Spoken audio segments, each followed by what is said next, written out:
This evening we conclude the theme of our last two events of the season, though it's a recurring theme for those of us who love liberty, and that is liberty and tyranny. Unfortunately, sometimes the only way to understand what liberty is and how valuable it is to lose it. And this evening's speaker experienced exactly that. Julian will speak to us from his heart and his mind about a subject he knows all too much about: totalitarianism. Ladies and gentlemen, my good friend, Julian Kulski.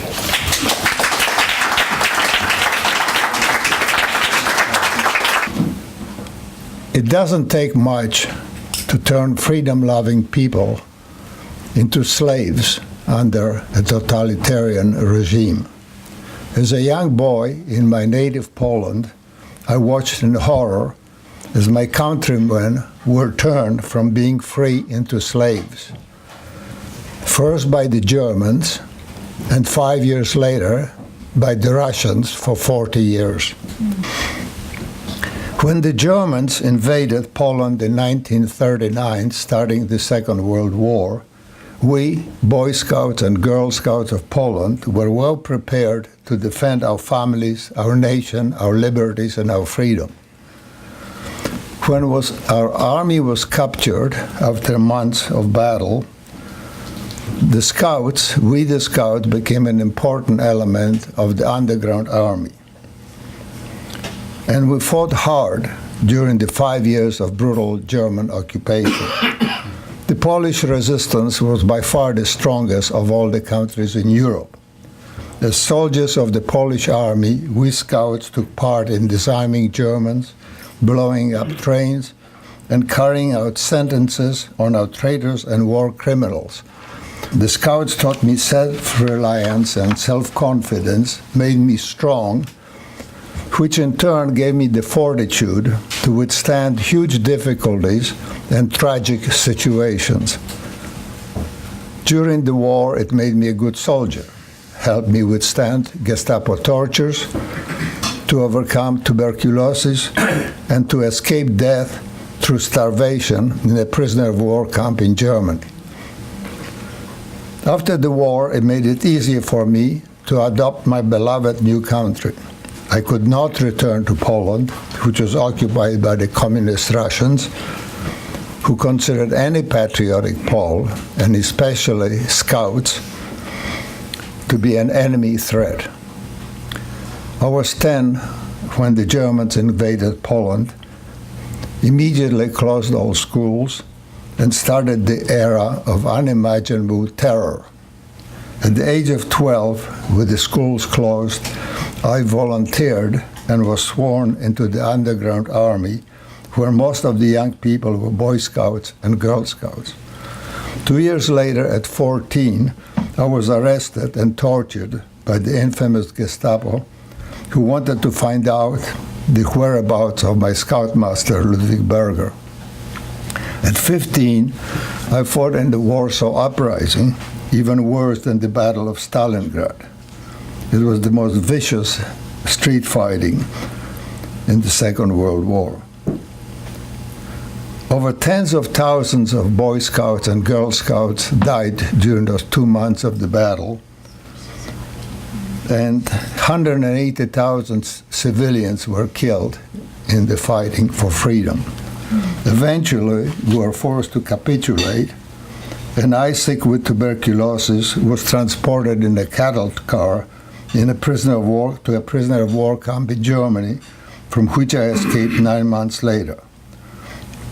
To imagine almost 200,000 people killed, 180,000 in 2 months, you have to imagine what happened in New York when the 3,000 people died in 2001, and it happened every day for 60 days to make 180,000. We witnessed hundreds of men, women, and children gagged and placed on the city's busy streets to be machine gunned in public. That was total terror. I saw my buddies arrested and hanged from the balcony of public building. I had friends who were gassed to death in Treblinka and Auschwitz. The German terror in Warsaw, where I lived, was absolute. We suffered more than anyone else in Europe subjugated. As Winston Churchill said in 1941, and I quote, "Every day Hitler is busy in a dozen lands. Monday he shoots Dutchmen, Tuesday Norwegians, Wednesday French and Belgians stand against the wall. Thursday it is the Czechs who suffer. But always, all of the days, there are the Poles." End of quote. During the war, more than 6 million Poles, almost 20% of Poland's pre-war population, were killed, including 3 million Polish Jews. This is a number that defies comprehension. One might form some idea of the enormity of Polish slaughter if for 5 years, 3,000 of our fellow citizens had perished the previous day in a recent terrorist attack. In Warsaw alone, 700,000 had died out of 1 million population. 700,000, more than worldwide British Commonwealth and American battlefield deaths combined.